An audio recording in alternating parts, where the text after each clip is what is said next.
Hi everyone, my name is Courtney Wai. I use the she, her pronouns, and I am the Education and Public Programs Manager at Densho. I'm here with my colleague today, Sarah. Sarah, could you introduce yourself and share a little bit of the work that you and your team do? Yeah. Hi, everyone. My name is Sara Beckman. I use she, her pronouns, and I'm the digital archivist at Densho. I help to get all of our materials that are sent in by our donors scanned, metadata written about it, and getting it all up on our website, the Densho Digital Repository. Thank you. And so to start with, can you walk us through how to effectively search Densho's Digital Repository, or DDR for short? Yes. All right. I'm going to show you from the very beginning how to get there. I'm going to share my screen now. All right. So here you can see us on the main densho.org page. So all you have to do to find the DDR, the Densho Digital Repository, is under here, Collections and Research, and then just click Densho Digital Repository. And then this will open up our main Densho Digital Repository landing page. And you'll see here you have two options, browse and search. These are the two ways to sort of find material in the DDR. First, we're going to look at browse. I think this is the least underutilized part of our website, but it's really powerful. So if you click here, you'll see the different ways that you can browse our collection. Now, narrators, this is going to be all our oral histories by person. Collections are our discrete family collections, you can see. But I really want to look at topics. This can be really great for educators who are looking for certain subjects that they want to explore with their students or what students are interested in learning about. These are subject tags that the archivists tag our material with. And we came up with this, what we call controlled vocabulary, internally at Densho, just around the Japanese American experience. So if you can scroll down here, you'll see lots of different things from employments. So some of like the fun ones, you have your dairy farming, you have your strawberry farmers. But if we scroll down, you can see all of our different job titles you can see, but you might be interested in things like here, we have sports, baseball. If you click on it, the number in parentheses is how many materials we have tagged with that. And so you look down here, and so now you have everything that's tagged with baseball in our digital repository. So this is photos, oral histories, documents like a newspaper. And here you can see our filters. You will see this on any of our result pages. And then you can sort of drill down to make it more applicable to what you're looking at. So let's say over here are facilities. These are the camps that are all tagged. So if let's say you just wanted to look at Minidoka and you just wanted still images, which are photographs, or you could just hit here on genre photographs. And then you just click apply filter. And suddenly you're down to just 44 items. So this is everything of baseball players at Minidoka, and you just have their photographs. So if you are looking for something very particular, this is a great way to do it. Now, we go back up and go back to topics. Another thing you might see, let's see if I can find one, is some of our topics have a small little explanation, which is taken from our encyclopedia. And you will see with some of our topics, they have down here links to our Densho encyclopedia, which is also a great resource for background information on topics that are written by scholars. Even the archivist, we use it too, because not all of us are subject experts. We are experts at preserving materials. And so sometimes we even use the encyclopedia to help us better with our work. Right, so that is our topics. The other part you might want to browse by is, I sort of mentioned this in the filters, facilities. So if you want to talk about a certain camp, one that might be near your school or one that people like in your area might have been sent to, you can click and see everything from different concentration camps, temporary assembly centers, and also less well-known camps like the immigration detention centers or the Department of Justice camps or the Army internment camps. So as you see, we have all the different types of places people were sent. So like before, let's say you wanted to see all the things that we have of Tule Lake. And like before, it'll send you to one of our results pages. And this is everything tagged Tule Lake. And then once again, you can scroll through the different topics, or if you just want documents or photographs, you can once again click those and hit apply filter. And then you'll just have the photographs. And you'll see some of these are even more modern looking photographs. Those are probably from pilgrimages of descendants or survivors going back to the facility. So you'll see things that are both from the 1940s and from more modern day. So that is our browse feature. And next, I'm going to do our more basic search. This is what everyone's sort of familiar with, the blank search bar. Now, our search is not a Google search. So especially when you're talking to your kids, make sure they think about using keywords, not just typing out like a phrase like they would for Google. You would want to, for this example, well, if they want to do something around finding, like one I like to use an example is finding a pet.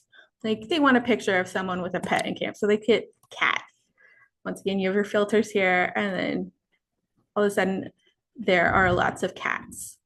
But your kids might think, I want photos of cats. And so they just type in the plural of cats. This is a common stumbling block. All of a sudden now we only have 29 photos. And this is because the way our search goes, it looks for the words in the object. So this has cats in the title. And so this one will come up with cats. But if you want to get all the photos of such things, in our system, you would probably want to do cats and a Boolean search, all uppercase, and cat.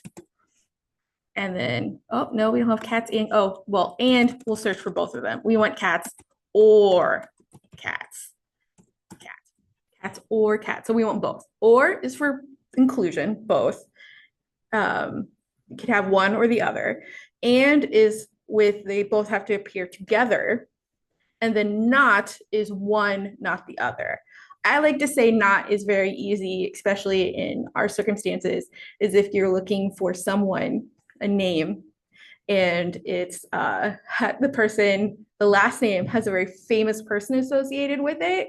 I usually like to search the last name, not the very first famous person's first name. So if you're looking for a Yasui, that's not Min, or because he is a very famous person with that name because he's connected to some of the Supreme Court cases. But you're looking for other Yasuis. That is a very good way of using that. So now we have cats or cat.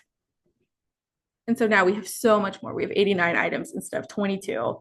And that'll capture both multiple cats in a photo and singular cats.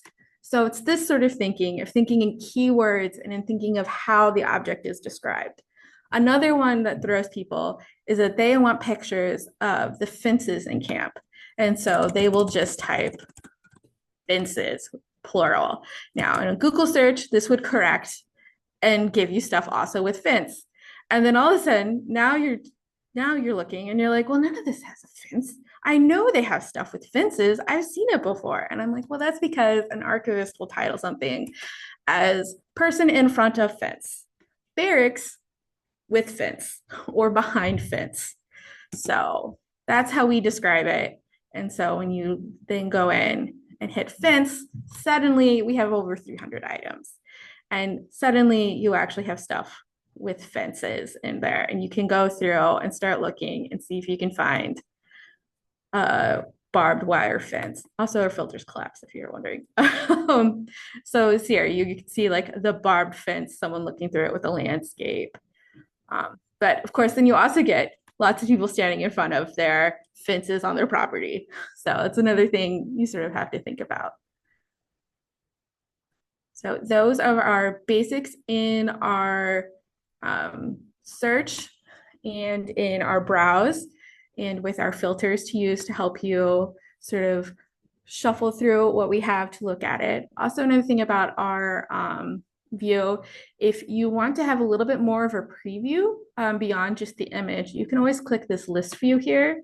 This would be very good because it gives you some more information about it. You have the title and the beginning of any sort of description that we have written.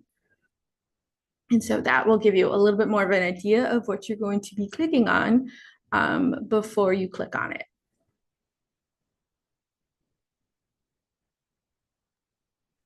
Thanks, Sarah. That is incredibly helpful, especially for me as someone who isn't trained as an archivist who would automatically think, okay, I can just use this like Google. It's really helpful to know about the different ways we can more effectively search.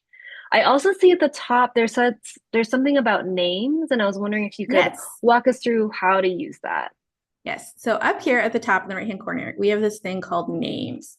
And this is an ongoing project where we are taking two big sort of data sets. So when people entered camp, they filled out a form called the WRA, the Wartime Relocation Authority 26 register. And then when everyone left camp, they filled out the final accountability roster. So we took, so those different pieces of paper have been digitized several times actually throughout the course of computer technology. And we have taken them and we've tried to sort of figure out with those two like long lists of names, everyone trying to get a database of everyone who is in the camps.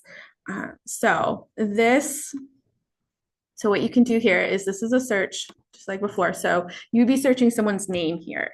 So you would want to do something. You can do like a last name or full name. So you'd want to do a name like Yasui, and then you hit search, and then it'll give you the records here of everyone with the last name Yasui. And so this can help you try to find someone so you can see what facility, what camp they're in. And then you can see the record over here. We'll have maybe some basic information about them here, but you can click on one of these. Look at Grace. And then it'll give you some basic information. The FAR doesn't have as much. Let's see if I can find the Form 20. So this Form 26 one up here, this will give you a little bit more information. So this is just, this information comes out from a survey that they filled out themselves. And we always like the Form 26 because they ask a lot more questions. So this will tell you like their birth year. These family numbers are important. They were assigned per family. Family units could be anything from what we think of a nuclear family, mom, dad, kids, but it could also be multi-generational. So you could have, you know, like grandmother, like her son, daughter-in-law, and then the grandkids. And then you can see what assembly center where they went to, where they lived before they were forcibly removed, some of their schooling, Japanese, like how much they could read or write Japanese, their religion, a whole bunch of stuff. And then it also pulls out their family members who have the same family number. So if you see them, you can go and sort of see who else was with them and see what their like family unit would look like. So this is really cool. You could look up all sorts of different, whole bunch of different names. And you can see where they were. A great thing about FARs. Let's see, can this have it on here? No, it does not on these. But we also have the paper version of the FARs actually digitized. And so the great thing about afar is that it tells you where they went after camp too, when they had to leave. And so you can see if they left camp early and then they went because they went to college or they got a job outside of camp, or if they stayed to camp through closing, and then you can see where they decided to go back from there. If they went to the Midwest or the East Coast, or if they went back to the West Coast where they were from before. It's a great sort of idea. And this sort of idea ties in with our Sites of Shame project too. You can sort of see that diaspora happen on the map. Sarah, thank you so much for this. I could definitely see how this tool of the Densho Digital Repository could be something teachers could use to really help students understand a more personal aspect of Japanese American wartime incarceration. So again, thank you so much for your time, and I'm really looking forward to exploring this archive. Thank you.